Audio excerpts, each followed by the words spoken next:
ago, I was sitting out there as an entrepreneur who didn't even know what it was to be an entrepreneur. And we'll talk about that some tonight. Way back when, it wasn't such a hard problem.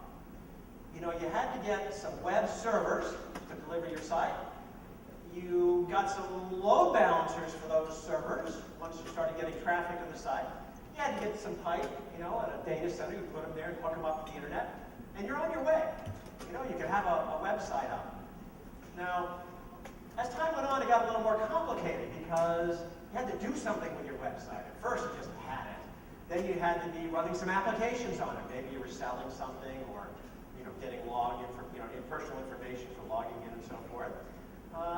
Then you had to start protecting it, because if you're buying something, you got credit cards, and well, people like to steal those, bad guys, and so you got to protect it with things like SSL. If you've got sensitive company information, you want to protect that and authenticate who's coming in to see it. And then you had to start making your site be sexy. So you had heavy graphics, and then you had to have video. Then you started having other people's content on your site. It was hard enough managing your own content and getting that right. Well, now you got maps, you got advertising, you got weather, all sorts of third-party stuff. And to the point now where a lot of sites, the majority of the content is somebody else's. And you got to worry about that and manage that. And then, an interesting thing happened. You had so many devices you needed to keep your site online as it grew and you added functionality, that you ended up having to buy more devices to manage the devices you had, to offload the devices you had. Then mobile devices exploded. It's amazing how fast that's happened.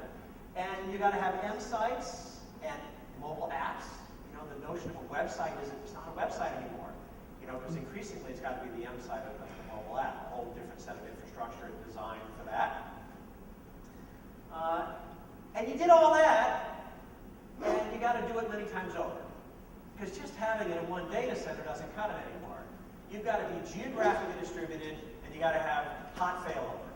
And in fact, it's a nonlinear cost to replicate. Having just 2 data centers working, globally distributed, is a lot harder than twice one data center. Now, really bad things can happen. The data center is the critical point of failure, even if you have a few. It's where the attackers go to bring you down. They know where it is. They flood the data center pipe. You're offline, and so is everybody else in that part of the data center with you. The attackers wanting to corrupt the site go there. If you've got a lot of people trying to go to the site, that's where you run out of capacity. And then nobody gets to your site. Originally, the technology for this had nothing to do with the company. I was head of the algorithms group over at Lab for Computer Science, now CSAIL. I was a mathematician. I was in the math department. I didn't even write code, really. I proved theorems for a living and wrote papers on the theorems. And so did my students. And we were very happy if 5 people, read the paper and understood it. And they would say, very nice paper, I think you got a little problem on page 3 or whatever, and we'd be ecstatic, and actually, I love that career. It sounds strange now, but it was a very rewarding career, because I love proving theorems. You solve these abstract hard problems. Completely useless, generally speaking, in the world. What started to change that is, I got to know Tim Berners-Lee, the father of the web, was recruited by MIT and got an office and started his web consortium down the hall from the theory group, the mathematicians, masquerading as computer scientists at MIT. And Tim was a very prescient fellow, and even back in '95, he was saying, there's going to be a problem on the internet. He'd invented the URL and how you set up the site and so forth. He said, as this gets popular, it's going to get popular, he said. A lot of people are going to go to the site to get content, and you're going to create what they call then a flash crowd or a hotspot, where lots of people go to one spot, and the traffic floods the origin where this information is hosted. And he was right. We didn't see it really back in '95. But I'll leap forward a little bit. The first famous example of this was in 1999, where the whole world then saw this happen. And that was when Victoria's Secret wanted to let the world know that they were going to sell lingerie online. They were one of the first e-commerce companies. E-commerce didn't really exist back then. Today, it's the majority of their business is e-commerce.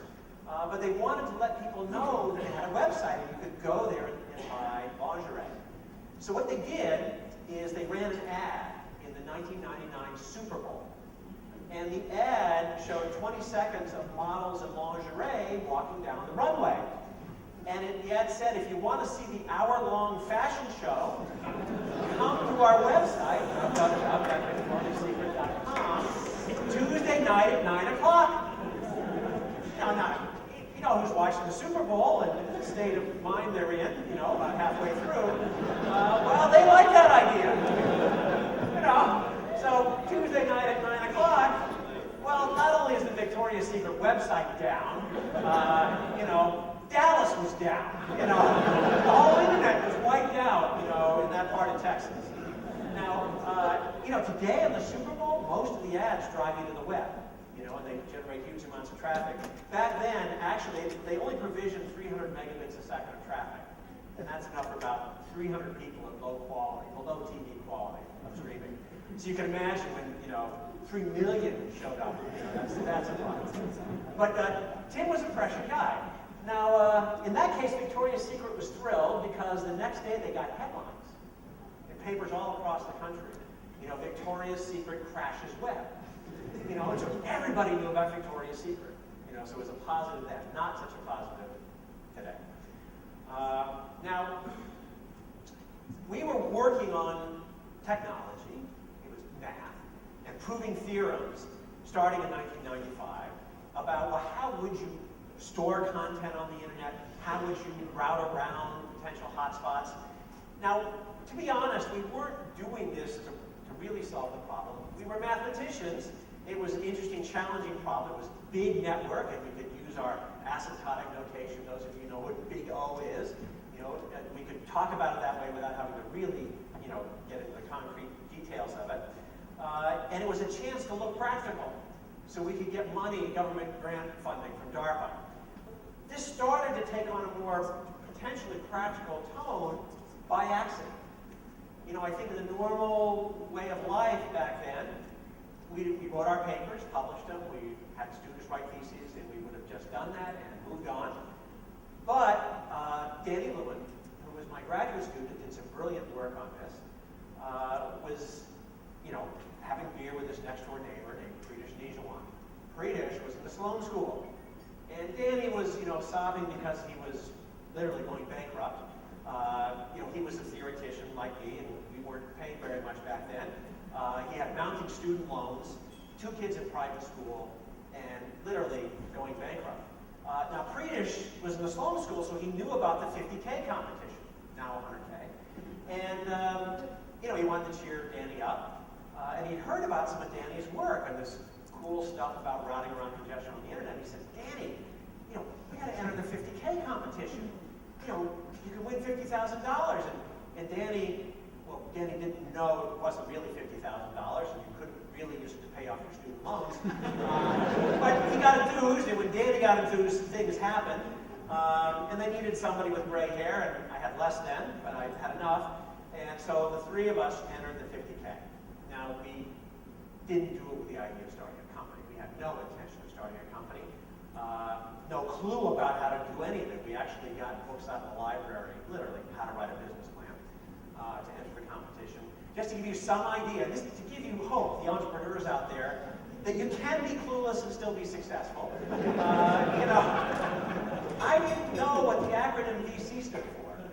And even if you've explained to me, oh, that's a venture capitalist, well, I didn't know what that was. And that just, sounds ridiculous today. But just to, give you some comfort that you don't have to be an expert in business to eventually get started there. In any case, we went through the 50K competition. We learned a ton. Our team grew, lots of other people came in. We learned more about how to write a business plan. We started talking to potential customers. Now, at that time, our plan was to sell our technology to the big ISPs. You know, we talked to HarvardNet, I don't think it exists anymore. We went and talked to UUNet, went to AOL, you know, and they humored us because we were MIT, and you know, they talked to us, and we told them our big idea. You know, distributed computing, servers everywhere, one giant platform to distribute all this. You know, they said, thanks very much, but we all know distributed computing doesn't work in the real world. We've got more pressing problems. Please go back to your ivory tower. So we were a little discouraged. You know, we did have some success in the 50K. We got to the final round. Urban legend has it we won. We did not. We didn't even place. In fact, if they're kind enough, they don't say what happens after first, second, and third, but I'm sure we would have been the last place team among the group. Because we were pretty clueless, you know, about business, and by the time you get to the final round of the 50K, the other teams generally have some idea of what's going on in business. So, just finally to show you how clueless we were, at the end of the 50K, you know, we were all done. You know, we were depressed we didn't win. Because we the type of people that like to win if you do something. The VCs came to us, and they said, let's start a company. We go, what? We go, yeah, let's start a company. This is MIT, it's the internet, it's sexy. You know, we start a company, flip it in 6 months, we all go home happy. We said no. Clueless, you know. And, you know, the reason why we said no is because our plan was flawed. We talked to the ISPs, they weren't going to buy this. In fact, we couldn't even give it away to them. We tried to license it and just have them take it and use our technology. Because we started to believe that technology could be useful. It would really solve the problem. But we couldn't convince the ISPs of that. And so we said, we don't think it's going to work like that. We hadn't written any code, you know, at all. We just had theorems we proved. And of course, as you all know, theorems don't create a business. You got to write code, you know, to make a platform work. And we weren't all that interested in flipping a company, and we weren't really driven. You know, Danny was motivated to pay off his loans and avoid bankruptcy, but we weren't really motivated by the money. At the end of the day, I love being a professor. Danny wanted to be a professor. He'd have been a great one. And so we did say no. The only way we were going to make a difference with this technology is to do it ourselves. And so even though we weren't wild about starting a company, it was sort of the last choice, we did feel this was a rare chance for us to make a difference with technology. You know, we're going to spend our entire lives writing papers for 5 people to read, which is a very good thing to do. I loved that career, you know. But this was a chance to have an impact. And so we decided to start the company in the fall of 1998. Our first big break, we actually had 2 by coincidence the same day.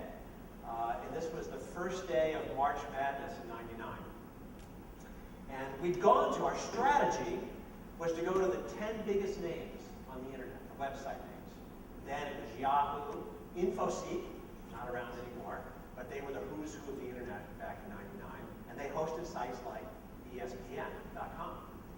And we'd gone to them with our pitch saying, you know, we're going to make your site be a lot faster, more reliable, more efficient, better quality, you know, and we're going to save you money, just pay us to do it. And we hadn't really gotten any traction. But we thought if we could get them, then everybody else would follow. That was our strategy. Now, InfoSeek didn't even want to try anything, you know, because they were the who's who, and you know, who are we? And fair enough.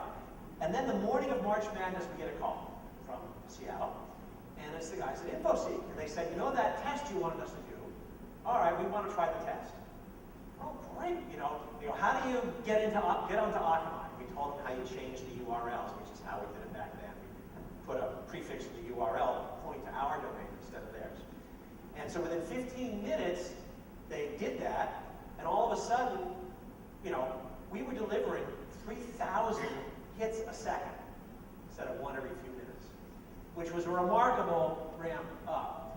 And then we discovered that, in fact, they'd gone down because of all the people at work trying to get information about how their basketball teams were doing had taken them offline. We put them back online, which created press, and in fact, people noticed that, wow, the site's really fast. So even under load, it turned out it was 5 times faster than they'd been when they didn't have load. And this was the who's who of the internet. And so word got out really fast. And that helped. These are back in the bubble days. Word spread.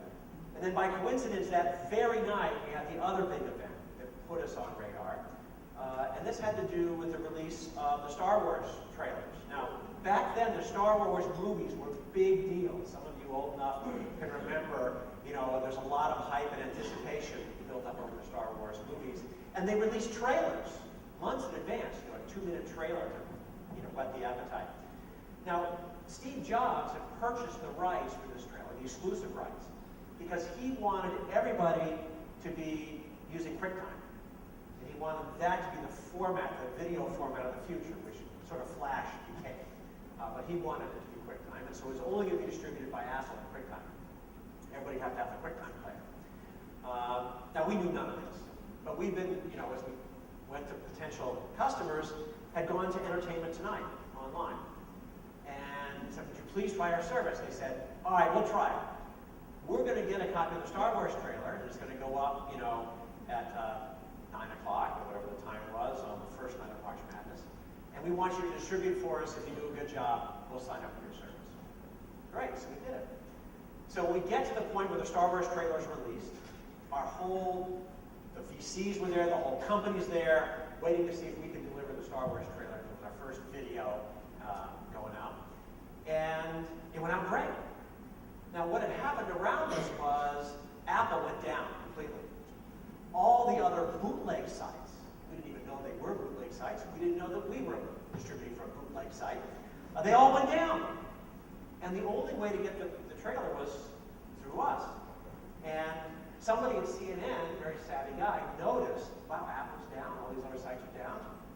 What's this Akamai thing? So we were in the prefix. Wrote a story about us. Well, Steve Jobs also noticed, because his site's down, and the only way he could get the movie was through this Akamai thing for Entertainment Tonight, which had a bootleg copy. And Steve's response was to try to buy Akamai at the time.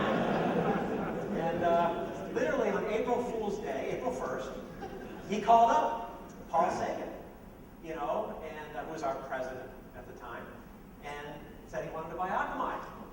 Well, now, it's April 1st. You're Paul Sagan. What are the odds that's really Steve Jobs trying to buy a company that nobody's heard of? Click.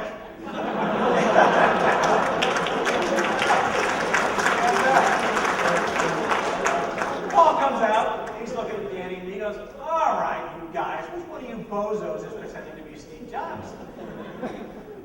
Not me, not Danny. Oh, crap. Anyway, we didn't sell, but it did create a great relationship for Apple. They were our first strategic investor, and we still have a great relationship today. Power most of their initiatives on the internet.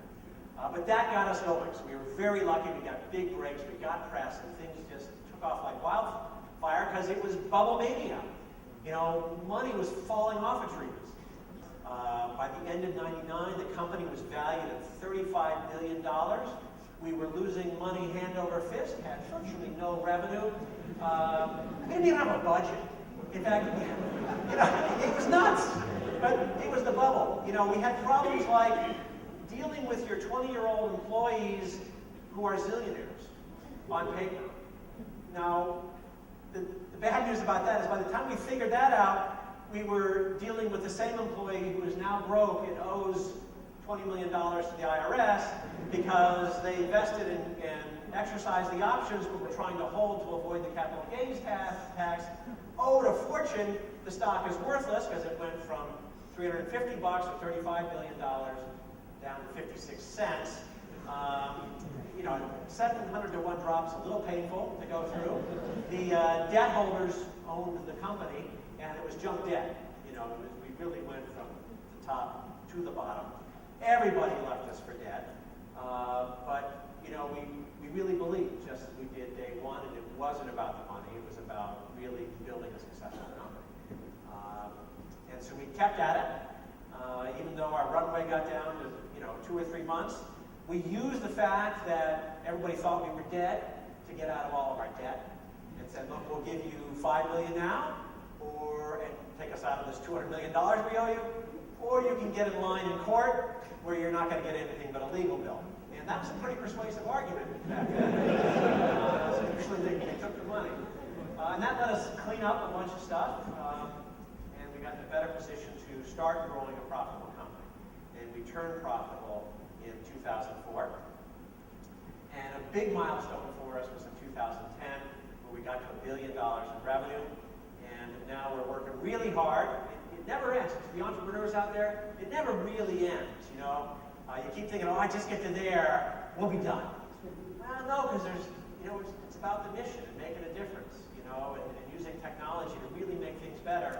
And you're not done, you know. And so, you know, now the challenge is we're growing to $5 billion. And so it's a lot of work going into that. You can start a successful company. You don't have to have a clue about business. I am living proof of that. But you should expect to work hard. Not 24 by 7, but literally 18 by 7, you know, by 365 for a long time. You know, literally for years, one of Danny or I were always in the office. You know, usually we're both there, but we would sleep at different times. You know, because heaven forbid the developers who back then had new keys, you know, they wanted to push their new code and see how it worked. And they at 3 a.m., they're getting done, bang, push, and they blow up the platform. You know, and so literally, you know, as you start a company, you gotta really expect to put the time in. Maybe you get lucky, you don't have to, but I think you should expect that. You gotta move fast. You gotta have a sense of urgency. You know, if you got a good idea, everybody's gonna copy it. And literally, by the time we started the company and got going, there were already 6 clones, all funded by the VCs that we didn't end up doing business with. In fact, some of them started before we did. In fact, one of them used our business plan with our names in it. And they got funding with it. You gotta make decisions, you gotta move on. You will make mistakes. I made plenty of mistakes. The key is to try to figure out you made a mistake and then fix it quickly. But don't be afraid of making it, because either way you're gonna. And finally, and maybe this is most important, you know, I'll tell you a story, which is, you know, the story that, you know, that Danny told me as we were starting the company. You know, I remember we were walking in Tech Square, you know, to our first off-campus location. And he was saying, telling me why we were going to be successful. You know, it's part of a motivational thing. And he said, you know, it's not because we have great technology. He said, we got great technology, that's important, but that's not why we're going to be successful. It's not because we got great people. And we had the best of the best coming out of MIT. Our first 20 employees were rock star coders. I was coach of the programming team and recruited all the top programmers, you know, for the company. So we had great people, but that wasn't why, he said. It's not because we got a great plan. You know, eventually we figured out a good business plan. It took us a while. He said, we got a good plan, but that isn't it. He said, the reason we're going to be successful is because we're tenacious as hell. That we're never going to give up. It's bad things are going to happen, and they did. And we never gave up. And we kept after it, because we believed. And so, you know, that would be my message